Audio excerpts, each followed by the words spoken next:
pagi sahabat uang Anda, apa kabar Anda semua? Berjumpa kembali dengan saya Rina Dewilina dalam program Uang Anda hari ini.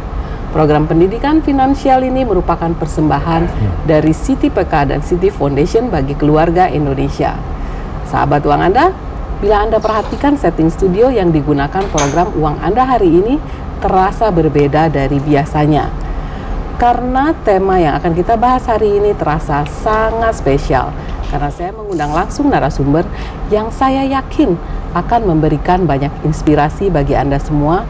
Dan secara berkala program Uang Anda akan berusaha menghadirkan narasumber berbeda untuk mendiskusikan lebih jauh tema yang akan diangkat.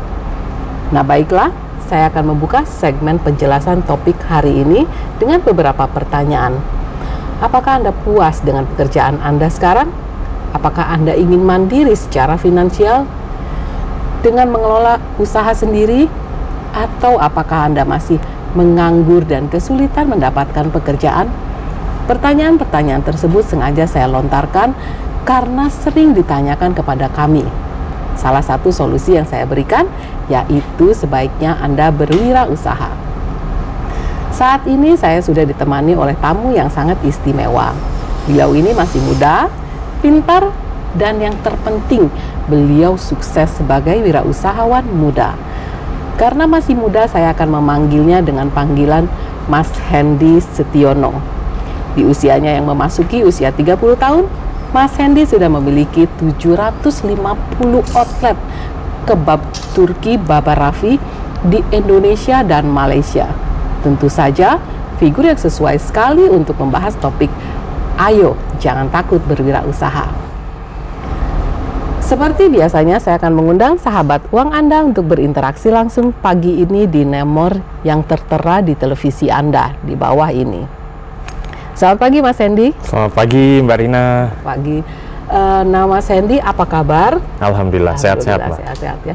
Nah Mas Hendy, hari ini kita berada di televisi TVRI dan kita akan membahas tentang apa sih yang sudah dilakukan sama Mas Hendy dalam pagi ini ya. Kita juga akan mengundang sahabat uang Anda untuk langsung berinteraksi. Mas Hendy ini adalah tamu pertama kami di sepanjang program Uang Anda. Baru sekali ini nih Mas Hendy, kita baru ada di sini. Kehormatan nih Pak. Kehormatan ya Pak Hendy. Nah pemirsa, banyak sekali prestasi yang sudah dimiliki oleh Mas Hendy Setiono sebagai wirausahawan muda. Selain bisnis yang berkembang, Mas Hendy ini juga meraih lebih dari 25 penghargaan dari berbagai pihak. Nah Mas Hendy, pertanyaan awal saya yaitu sejak usia berapa Mas Hendy memulai usaha kebab Baba Rafi ini? Ya, makasih Mbak Rina. Jadi ya saya bersyukur sekali saya mendapatkan kesempatan untuk mulai berbisnis tahun 2003 saat saya masih berusia 19 tahun, dan kuliah di ITS Surabaya. Jadi saat itu sembari kuliah saya mulai mendirikan usaha saya yaitu berjualan makanan kebab yang kemudian saya beri nama Kebab Turki Baba Rafi. Dari satu gerai yang saat itu kami mulai di Surabaya berbentuk gerobak, alhamdulillah ternyata mendapat respon yang baik. Kami mencoba untuk mengembangkan cabang kedua, ketiga, seterusnya hingga kami mulai franchise-kan, dan sekarang setelah 9 tahun Mbak Rina, ya saya beruntung sekali sekarang kita sudah membuka lebih dari 1000 gerai, memperkerjakan ribuan karyawan, dan alhamdulillah sudah ada di 3 negara sekarang Mbak, Indonesia, Malaysia, dan Filipina. Oh sudah 3 negara ya, berarti udah 1000 gerai ya, luar biasa ya, bukan 750 lagi kalau gitu ya. Nah seperti yang kita ketahui banyak sekali orang yang memiliki rasa tidak percaya diri ketika kita mau memulai satu usaha. Tapi Mas Hendy ini kan di dalam usia yang 19 tahun langsung bikin gitu loh, langsung bikin. Lalu gimana sih Mas Hendy menghadapi hambatan-hambatan ketika di awal? Ya, saya pikir kendala, hambatan itu pasti ada Mbak Rina. Saya pun juga sama. Jadi pada saat di awal saya mulai bisnis, tentu dengan usia saya yang 19 tahun, keterbatasan secara finansial, modal, kemampuan bisnis, managerial skill tentu sangat terbatas sekali. Nah saat itu saya memulai dari satu bisnis yang kecil dahulu dengan harapan saya belajar step by step. Sehingga dari satu proses kecil, kemudian dari satu gerai di awal saya sudah berpikir gimana caranya saya bisa mengembangkan outlet ini, insya Allah dalam jumlah banyak gitu, sehingga proses pembelajarannya pun juga sambil bisnis tersebut berjalan melalui proses jatuh bangun juga yang memang kita alami gitu. Nah, Mas Hendy, ini luar biasa ya. Berapa lama sih proses jatuh bangunnya tadi? Berarti selama dari mulai tahun 2003, lalu mulai kelihatan agak settle usahanya, berapa tahun nih jatuh bangunnya? Sebenarnya challenges itu muncul ya setiap tahun ya. Artinya di fase startup, early stage, saya mulai usaha, kendala yang muncul adalah masalah standarisasi produk, masalah keluar masuknya karyawan, masalah produk yang seringkali mendapat komplain dari customer. Itu yang di tahun-tahun pertama saya berbisnis. Nah, kemudian setelah fase sekarang, di saat outlet sudah banyak, kita sudah mulai dihadapkan tantangan oleh ketersediaan bahan baku, apalagi kami menggunakan daging sapi yang ya seperti kita ketahui sekarang lagi ada satu dinamika di suplai bahan baku kita, sehingga nah itu challenges tersebut yang terjadi, tapi saya mencoba untuk optimis melihat dari sudut pandang positif bahwa kalau kita bisa melalui satu persoalan, maka ada pembelajaran baru yang kita dapatkan di situ. Jadi apapun hambatannya selalu menjadi satu pelajaran untuk melangkah ke langkah berikutnya yang sangat baik gitu ya. Betul, Pak. Nah, Mas Hendy, segmen berikutnya ini kita akan mempersilahkan sahabat uang Anda untuk bergabung dengan kita melalui telepon dan berdiskusi. Sambil menunggu telepon dari sahabat uang Anda, kita akan melakukan satu interaktif lagi ya, Pak ya.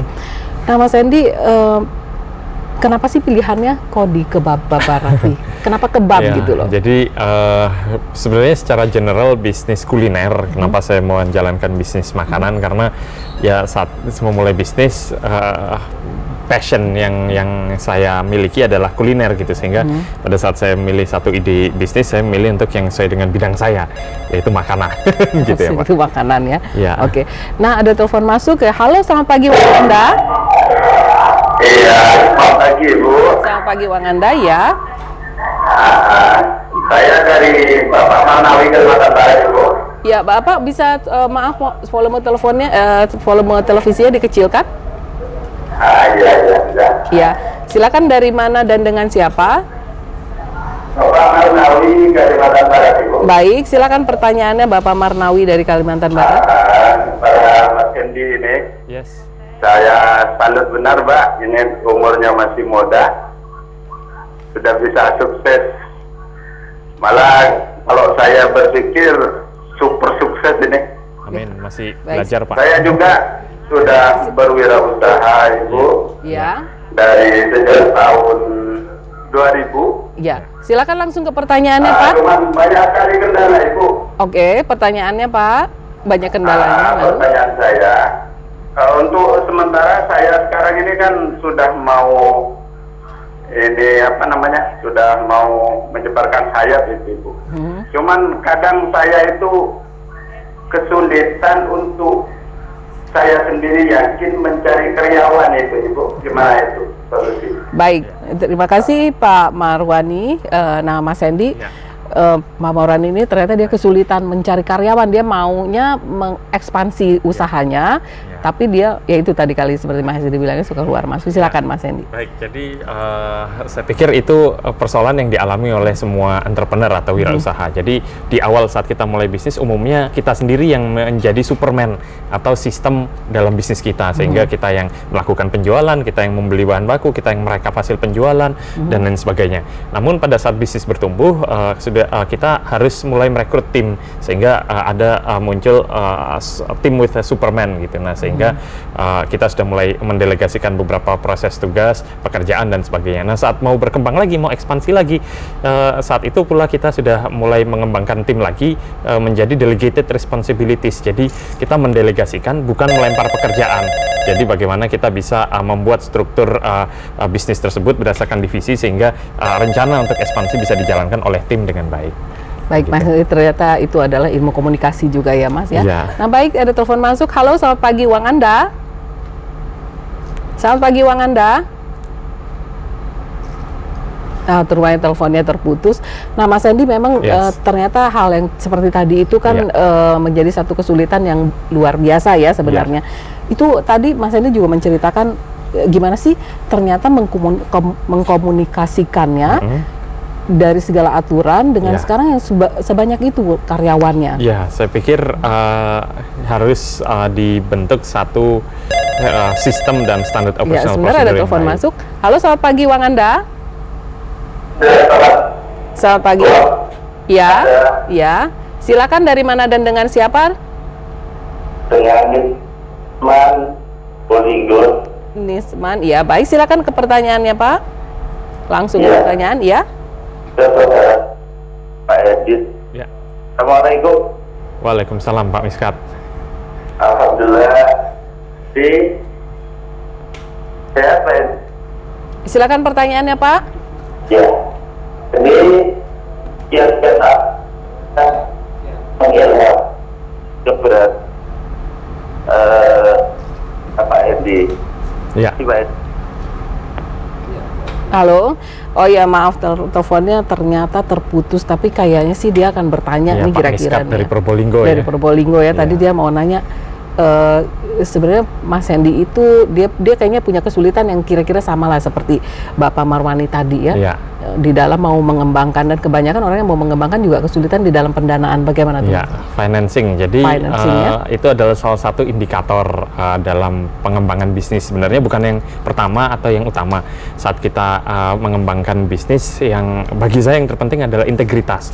Jadi di saat saya mencari partner bisnis atau saya mencari tim manajemen, yang pertama kali saya cari adalah integritas, baru capability nomor 2. Sehingga saat dia sudah memiliki integritas, sudah mendapatkan kepercayaan, dan kita mampu menjelaskan ide bisnis kita dengan baik, maka financing atau investor bisa datang dengan sendirinya. Oke, ternyata memang ada harus integrasinya. Baik, halo, selamat pagi Uang Anda. Uang Anda di tangan Anda. Iya, kendali di tangan Anda. Dari mana dan dengan siapa? Saya Pak Nur di Bogor. Iya, dari Pak Nur dari Bogor. Silakan langsung ke pertanyaannya Pak. Pertanyaannya, indikator bisnis itu yang sehat itu keuntungannya sekitar berapa persen ya Bu ya? Oke. Itu aja. Ya, terima kasih atas pertanyaannya untuk Pak Nur di Bogor. Silakan langsung dijawab Mas Saya Hendy. pikir berbeda-beda ya, masing-masing bisnis ada berbasis jasa atau servis, kemudian retail, kemudian F&B atau kuliner, kemudian manufacturing dan sebagainya. Kalau kita berbasis produksi, mungkin margin yang diperoleh tidak terlalu besar. Tapi kalau kita berbasis retail, penjualan, ambil contoh makanan, itu paling tidak dari HPP adalah 50%, sehingga gross profitnya adalah 50%. Tapi kalau jasa sebaliknya, karena operation cost yang HPP-nya hanya operation cost, mungkin cost-nya hanya 30%, gross margin-nya 70%.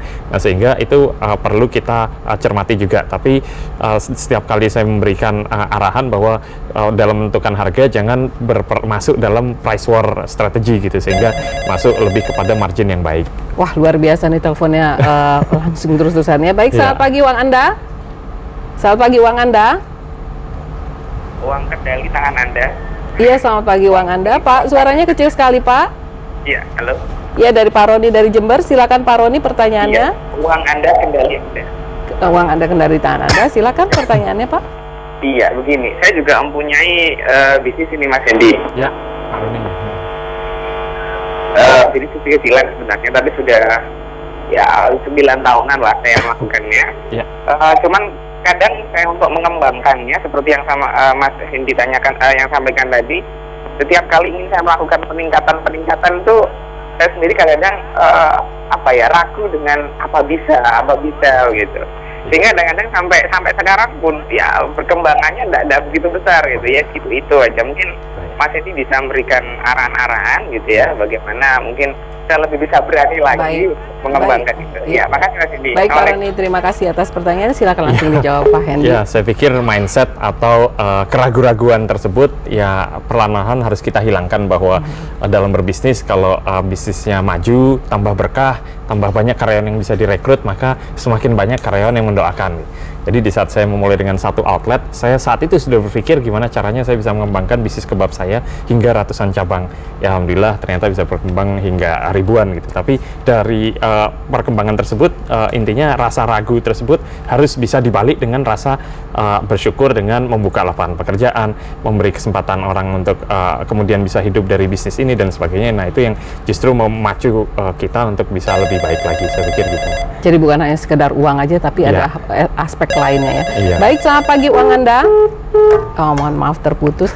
Nah, Mas Hendy tadi mau nanya nih, sambil nunggu telepon lagi, HPP itu apa ya, Pak? Harga pokok produksi atau COGS, ya, cost of goods sales. Jadi misalnya dalam satu produk makanan, burger misalnya, rotinya berapa, daging burgernya berapa, sayurannya berapa, saus tomat, saus sambalnya berapa, harga pembungkusnya berapa, itu diakumulasi dalam harga pokok produksi.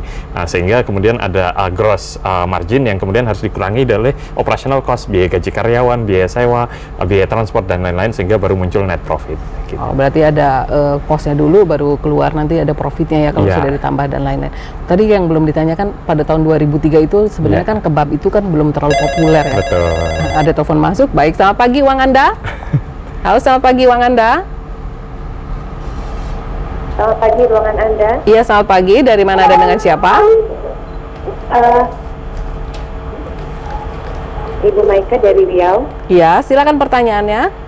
Langsung ke pertanyaan. Halo, Ibu Maika. Ya. Saya mau bertanya bagaimana Bapak selama ini memainkan pegawai bisa bertahan survive gitu. Karena walau bagaimanapun bisnis itu kan bisa kita bisa berkembang tergantung dari pegawai kita ya, karena kita nggak bisa jalan sendiri. Ya. Silakan Mas Hendy langsung. Ibu Maika, jadi memang dalam pegawai, dalam mengatur tim, ya itu saya menerapkan ada satu jenjang karir yang bisa dicapai oleh karyawan, mulai dari posisi terbawah sebagai operator di outlet, kemudian OB, manajemen tim, supervisor, hingga akhirnya menjadi manajer, sehingga ada jenjang karir. Di luar itu, setiap prestasi yang diperoleh juga ada satu KPI yang kemudian terkonvert dalam bentuk hasil kerja yang bisa berupa bonus dan sebagainya, sehingga memicu tim ini untuk bergairah dan mengejar target yang ingin dicapai bersama-sama. Bisa dari segi omset penjualan, bisa dari segi efisiensi, bisa dari peningkatan jumlah produksi, sehingga apabila KPI-nya jelas, ini kemudian bisa mereka akan bersemangat untuk mengejarnya, yang sama-sama akhirnya kalau itu tercapai akan mendapatkan bonus secara finansial. Baik Pak Mas Hendy, ternyata luar biasa ya mengelola bisnis itu. Banyak juga hal yang perlu kita ketahui ya, selain jualan kita perlu tahu manajemen kalau begitu. Betul. Ya, bukan hanya itu ya. Saya pikir leadership manajemen itu satu kesatuan yang juga kita harus pelajari saat berwirausaha, sehingga bukan saja mengandalkan produk yang bisa dijual atau produk yang enak, namun bagaimana kita bisa mengelola bisnisnya itu sendiri secara keseluruhan, mulai dari marketing konsep, kemudian distribusi, kemudian penjualan dan sebagainya. Baik Mas Hendy, ternyata luar biasa ya pembicaraan kita pagi ini. Dan nah, sahabat uang Anda, demikian segmen interaktif pagi ini. Selanjutnya saya akan membuka segmen email Anda.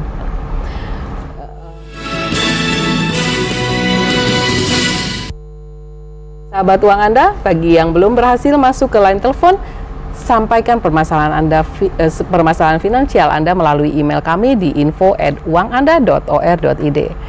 Saatnya kini saya menjawab pertanyaan via email dan sosial media yang akan dibantu dijawab oleh Mas Hendy. Email pertama yang saya akan bacakan datangnya dari Temon di Lampung. Bu Rina, saya pegawai swasta dan ingin memiliki usaha. Mohon penjelasannya, kira-kira faktor apa yang harus diperhatikan dalam memiliki usaha yang akan saya jalankan. Terima kasih. Nah Mas Hendy, silahkan tolong dijawab. Ya, saya pikir bisnis itu macam-macam ya, banyak ya, dan semua kalau dijalani dengan baik itu akan menghasilkan profitabilitas. Tentu saja kalau kita berbisnis ujung-ujungnya hanya uang, itu sebenarnya tidak benar juga. Jadi berusaha itu adalah melakukan usaha. Yang penting kita jalan dulu, sehingga prinsip pertama adalah jalankan bisnis yang sesuai dengan passion Anda atau apa yang Anda sukai. Kalau hobinya makanan, bisa bisnis makanan. Kalau hobinya ya tanaman, ya bisa berbisnis yang terkait dengan argo dan tanaman dan sebagainya. Namun di samping itu kita harus bisa juga membaca tren, kira-kira apa sih yang saat ini diminati oleh konsumen, sehingga kemasan bisnis sendiri, marketingnya harus harus diatur semenarik mungkin sehingga produknya bisa diterima oleh market. Nah, untuk itu ya kita bisa melihat, mengamati sekeliling kita, bisnis apa yang sedang berhasil, yang booming, kemudian bisa kita berikan added value dengan memodifikasi bisnis tersebut sehingga lebih baik lagi di pasaran. Oke, baik Mas Hendy, ternyata memang bukan hanya sekedar memilih produk, tapi juga kita harus memperhatikan dulu nih peluangnya apa gitu ya. Yes. Nah, Mas Hendy, selanjutnya kita akan menjawab pertanyaan dari Twitter yang datangnya dari @Ahmad Marzuki. Bagaimana langkah awal memulai usaha dengan modal minim? Iya. Ini sering kali ini ditanya ini Mas Hendy, silakan. Justru itu yang saya sarankan. Jadi mulai bisnis jangan langsung maunya yang besar gitu, jangan mau langsungnya yang wah, yang megah gitu ya. Mulai dari sesuatu yang kita miliki sendiri. Kalau kemampuan modal kita hanya ada misalnya 10 juta atau di bawah itu, ya mulailah bisnis dengan modal yang apa adanya. Jadi saya justru tidak menyarankan untuk berhutang di awal berbisnis gitu. Namun seiring berkembangnya waktu, dari modal kecil yang sudah berhasil dikelola, sudah menuai profit, muncul kepercayaan diri untuk mengembangkan lebih besar lagi gitu. Sehingga pada saat kita scale up di bisnis yang lebih tinggi, kita sudah menguasai basicnya saat kita mulai dengan modal minim. Jadi ya saya menyarankan memulai bisnis dari modal minim atau apa adanya dulu, jangan langsung mulai dari hutang. Oke, jadi berarti kalau mulai bisnis pakai uang ada dulu nih ya, jangan pakai hutang dulu. Nah, baiklah sahabat uang Anda, saya akan memberikan beberapa sedikit kesimpulan. Nah, Mas Hendy, jadi tadi kalau saya lihat ambil kesimpulannya, ternyata dari bisnis ini bukan hanya kita hanya membuat satu produk aja, tapi juga pemilihan di dalam manajemen juga, dan juga di dalam hal yang lain-lain kita harus juga melihat peluangnya. Nah, sahabat uang Anda, saya yakin banyak sekali inspirasi yang dapat kita peroleh dalam episode Uang Anda kali ini. Sebelum saya menutup, ada beberapa kesimpulan yang ingin saya sampaikan dalam tema kita hari ini. Yang pertama, bebaskan halangan terbesar dari diri Anda, dari rasa takut dalam memulai usaha yang ingin dijalankan. Mulailah dengan apa yang Anda kuasai. Yang kedua, selalu berpikir positif. Harus siap jatuh bangun dan jangan mudah putus asa apabila menghadapi kegagalan. Yang ketiga, selalu menggali peluang dengan melakukan inovasi yang agar dapat bertahan dan memenangkan persaingan yang kompetitif. Dan terakhir, bersikap profesional dengan menggali kemampuan diri, baik manajerial maupun kompetensi diri. Kami menerima pertanyaan, kritik maupun saran dari semua sahabat uang Anda, dan silakan kirim ke alamat email kami info@uanganda.or.id atau bergabung dengan grup uang Anda dengan like Facebook page di alamat uang Anda. Saya ulangi, grup Facebook page, bukan Facebook account. Anda juga dapat follow kami di Twitter di @uanganda. Bagi Anda yang mengirimkan pertanyaan yang paling menarik, akan kami kirimkan paket buku panduan pendidikan finansial persembahan Siti Peka dan Siti Foundation. Saya Rina Dewi Lina, sampai jumpa lagi di hari dan jam yang sama, hanya di TVRI. Uang Anda, kendali di tangan Anda. Mas Hendy. Ya, thank you.